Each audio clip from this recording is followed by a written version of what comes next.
Super star Rajinikanth பற்றிய பேச்சு தான் சமீபத்தில் இணையத்தில் ஓடிக்கொண்டிருக்கு.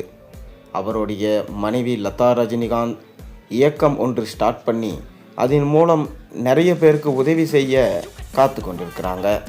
இது ரஜினிகாந்த் உருவாக்கிய இயக்கம் என ஒரு சில தரப்போ கூறுகின்றாங்க. மேலும் ரஜினிகாந்த் அவர்கள் தன்னுடைய புகைப்படத்தையும் பெயரையும் யாரும் பயன்படுத்தக்கூடாது என அறிவிப்பு வெளியிட்டிருந்தார்.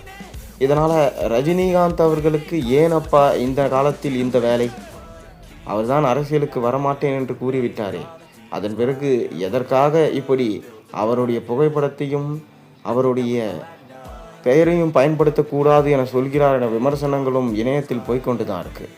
ஆனால் இதை பற்றியெல்லாம் சிறிதும் கவலைப்படாத சூப்பர் ஸ்டார் ரஜினிகாந்த் மக்களுக்காக, அதாவது ரசிகர்களுக்காக நான் படங்களில் நடித்து கொண்டே தான் இருப்பேன், யார் என்ன விமர்சனம் செய்தாலும் சரி, நான் அரசியலுக்கு வரப்போவதில்லை, தொடர்ந்து மக்களுடன் தான் பணியாற்றப் போகிறேன் என சூப்பர் ஸ்டார் ரஜினிகாந்தோடைய ஜெயிலர் 2 படத்தில் பிஸியாக நடித்து கொண்டிருக்காரு.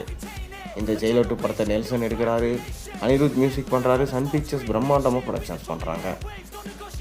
ஆரம்பத்திலிருந்தே சூப்பர் ஸ்டார் ரஜினிகாந்துக்கும் நெல்சனுக்கும் ஒரு தனிப்பட்ட உறவு மெயின்டைன் ஆகிட்டு வருது.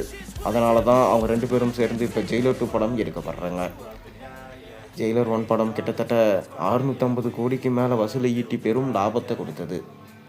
இந்த லாபம் தமிழ் சினிமாவுக்கு மட்டும் இல்லை, ஒட்டுமொத்த இந்தியன் சினிமாவே திரும்பி பார்க்க வச்சது.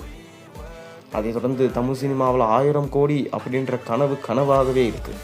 அதை ரஜினிகாந்த் தான் தற்போது நிறைவேற்றுவார் என எதிர்பார்க்கப்படுது. மேலும் இந்த ஜெயிலர் 2 படம் செப்டம்பர் மாதம் ரிலீஸ் ஆகும் என அறிவிப்பு வெளியாயிருக்கு. இதனால் இப்போ டப்பிங் ஒர்க்ஸ் போயிட்டுருக்கு. அது மட்டும் இல்லாமல் படத்துடைய பேட்ச் ஒர்க்ஸ் தற்போது தீவிரமாக நடைபெற்று வருதான். தொடர்ந்து இந்த படத்துடைய ஷூட்டிங் விறுவிறுப்பாக நடைபெற்று வருது. இப்படி இருக்கிற சூழலில் தான் இந்த படத்துடைய ஃபஸ்ட்டு சிங்கிள் சாங் குறித்து ஒரு சின்ன தகவல் கிடைச்சிருக்கு. நேரா ஃபர்தோக்கி அவங்க தான் இந்த பாட்டில் நடனம் ஆடிக்கிருக்காங்களாம். 1000 நடன கலைஞர்களோடு சேர்ந்து சூப்பர் ஸ்டார் ரஜினிகாந்த் நடனம் ஆடுற மாதிரி சீனை எடுத்திருக்காங்களாம். எப்படி ஜெயிலர் 1 படத்தில் காவாலா பாட்டு இருந்துச்சோ அதே போல் இந்த ஜெயிலர் 2 படத்தில் இந்த முதல் சிங்கிள் பாடல் இருக்கும் என சொல்லப்படுது. இதற்கான ஷூட்டிங்கும் பிரம்மாண்ட செட்டு போட்டு நெல்சன் அவர்கள் எடுத்திருக்காராம். பாடல் ரொம்ப பிரமாதமாக வந்திருக்கான். சூப்பர் ஸ்டார் ரஜினிகாந்தோடைய புகை பாடுற மாதிரி தான் இந்த பாடலும் இருக்குமா. மேலும் அனிருத் தான் இந்த பாடலில் பாடியிருக்கார் எனவும், மறைந்த எஸ்பி பாலசுப்ரமணியத்தோடைய வாய்ஸை ஏஐ டெக்னாலஜி மூலம் இந்த பாட்டில் கொண்டு வந்திருக்காங்க என்கின்ற தகவலும் தற்போது கிடைக்கப்பட்டிருக்கு.